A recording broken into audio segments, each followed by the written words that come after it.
Hi all, welcome to TradeMax. This is Rahul Bashir, your Forex mentor. So last വീഡിയോസിൽ നമ്മൾ session based ആയിട്ടുള്ള കുറച്ച് കാര്യങ്ങളൊക്കെ discuss ചെയ്തായിരുന്നു അല്ലേ. സോ എങ്ങനെ മൂവ് ചെയ്യുന്നു, അതിൽ ആരൊക്കെയാണ് പാർട്ടിസിപ്പേറ്റ് ചെയ്യുന്നത്, ഇതെങ്ങനെയാണ് ആ ഒരു ചാർട്ട് മൂവ് ചെയ്യുന്നതിൻ്റെ ഫുൾ ഡീറ്റെയിൽസ് നമ്മൾ എന്താ ലാസ്റ്റ് വീഡിയോസിൽ പഠിച്ചിരുന്നു അല്ലേ. സോ നമ്മൾ ഇന്ന് നോക്കാൻ പോകുന്നത് വേറൊരു ടോപ്പിക്കാണ്.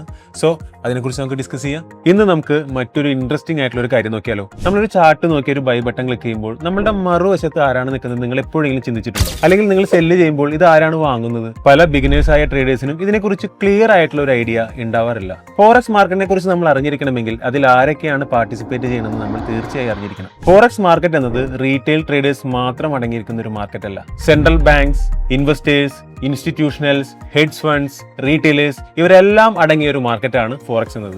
എല്ലാവരും ഒരേ കാരണത്താലല്ല മാർക്കറ്റിൽ വരുന്നത്. ചിലർക്ക് കറൻസി എക്സ്ചേഞ്ച് ചെയ്യേണ്ട ആവശ്യങ്ങളുണ്ട്, ചിലർക്ക് ഇന്റർനാഷണൽ ബിസിനസ് നടത്തേണ്ടതുണ്ട്, ചിലർ ഇൻവെസ്റ്റ്മെന്റ് മാനേജ് ചെയ്യാൻ വേണ്ടി മാത്രമാണ് മാർക്കറ്റ് യൂസ് ചെയ്യുന്നത്. പിന്നെ നമ്മളെ പോലുള്ള റീറ്റെയിൽ ട്രേഡേഴ്സും പ്രോഫിറ്റ് ഗെയിൻ ചെയ്യാൻ വേണ്ടിയിട്ടും ട്രേഡ് ചെയ്യുന്നു. ഫോറക്സ് മാർക്കറ്റിലെ ഏറ്റവും പ്രധാനപ്പെട്ട സ്ഥാപനങ്ങളിൽ ഒന്നാണ് സെൻട്രൽ ബാങ്ക്. എക്സാമ്പിൾ അമേരിക്കയിലെ ഫെഡറൽ റിസർവ്, യൂറോപ്പിലെ യൂറോപ്യൻ സെൻട്രൽ ബാങ്ക്സ്, ജപ്പാനിലെ ബാങ്ക് ഓഫ് ജപ്പാൻ തുടങ്ങിയവ. ഇവരുടെ പ്രധാന ജോലി എന്നത് പ്രോഫിറ്റ് ഉണ്ടാക്കുകയല്ല, പകരം രാജ്യത്തിന്റെ എക്കണോമി സ്റ്റേബിൾ ആക്കി നിലനിർത്തുക, ഇൻഫ്ലേഷൻ കൺട്രോൾ ചെയ്യുക, ഇൻട്രസ്റ്റ് റേറ്റ് തീരുമാനിക്കുക എന്നീ തുടങ്ങിയ കാര്യങ്ങളാണ്. ഒരു സെൻട്രൽ ബാങ്ക് ഇൻട്രസ്റ്റ് റേറ്റുകളിൽ വലിയ മാറ്റങ്ങൾ വരുത്തുമ്പോൾ അതിന്റെ ഇൻഫ്ലുവൻസ് ഡെഫിനറ്റ്ലി കറൻസി മാർക്കറ്റിലും കാണാൻ സാധിക്കും. അതുകൊണ്ടാണ് ട്രേഡേഴ്സ് ഗ്ലോബൽ എക്കണോമിക് ന്യൂസുകൾ ശ്രദ്ധിക്കുന്നത്. സെൻട്രൽ ബാങ്കിന് പുറമെ വലിയ കൊമേഴ്ഷ്യൽ ബാങ്ക്സിനും ഫോറക്സ് മാർക്കറ്റിൽ വലിയ ഇൻവോൾവ്മെന്റ്സ് ഉണ്ട്. JP മോർഗൻ, UBS പോലുള്ള വലിയ ഫേംസുകൾ ദിവസേന കോടിക്കണക്കിന് ഡോളറിന്റെ കറൻസീസ് ആണ് വിനിമയം നടത്തുന്നത്.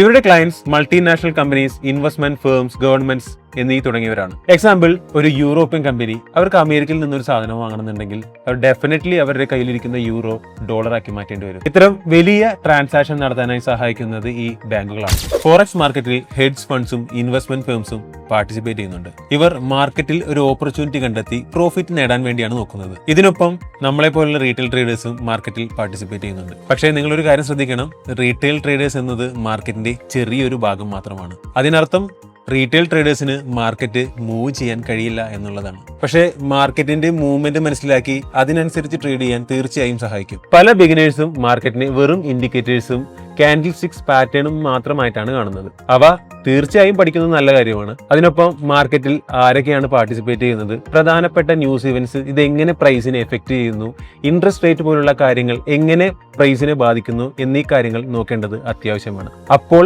മാത്രമാണ് ഫോറക്സ് മാർക്കറ്റിന്റെ ഒരു ബിഗ് പിക്ചർ നിങ്ങൾക്ക് കാണാനായിട്ട് സാധിക്കുക. ഒരു ഫോറക്സ് ട്രേഡർ എന്ന നിലയിൽ നമ്മളുടെ ലക്ഷ്യം എന്നത് ഒരു മാർക്കറ്റിനെ കൺട്രോൾ ചെയ്യലല്ല, പകരം മാർക്കറ്റ് എങ്ങനെ വർക്ക് ചെയ്യുന്നു എന്ന് മനസ്സിലാക്കലാണ് ഫസ്റ്റ് തിങ്. മാർക്കറ്റിനെ കുറിച്ച് കൂടുതൽ അറിയുമ്പോൾ നിങ്ങൾ എടുക്കുന്ന ട്രേഡ്സിന്റെ റിസൾട്ടും ആ ക്വാളിറ്റി കൂടാനുള്ള സാധ്യത വളരെ കൂടുതലാണ്. അതാണ് ഒരു ബിഗിനർ ലെവലിൽ നിന്നും ഒരു ഡിസിപ്ലിൻ ലെവലിലേക്ക് മാറാനുള്ള ഏക വഴി. ഇന്നത്തെ വീഡിയോയിൽ പറഞ്ഞ മാർക്കറ്റ് പാർട്ടിസിപ്പേറ്റ്സിൽ ഏതാണ് നിങ്ങൾക്ക് കൂടുതൽ ഇൻട്രസ്റ്റിംഗ് ആയിട്ട് തോന്നിയത്? സെൻട്രൽ ബാങ്ക്സ് ആണോ, കൊമേഴ്ഷ്യൽ ബാങ്ക്സ് ആണോ, അതോ റീറ്റെയിൽ ട്രേഡേഴ്സ് ആണോ? തീർച്ചയായും താഴെ കമന്റ് ചെയ്യും. ഇന്നത്തെ വീഡിയോ നിങ്ങൾക്ക് വളരെയധികം ഇൻഫോർമേറ്റീവ് ആയിട്ട് തോന്നിയിട്ടുണ്ടെങ്കിൽ നിങ്ങളുടെ ട്രേഡിംഗ് അറിയാവുന്ന ഒരു സുഹൃത്തിന് തീർച്ചയായിട്ടും മെൻഷൻ ചെയ്യുക. ആൻഡ് ഈ ചാനൽ ഇപ്പോൾ തന്നെ സബ്സ്ക്രൈബ് ചെയ്യുക. Thank you for watching. Have A nice day.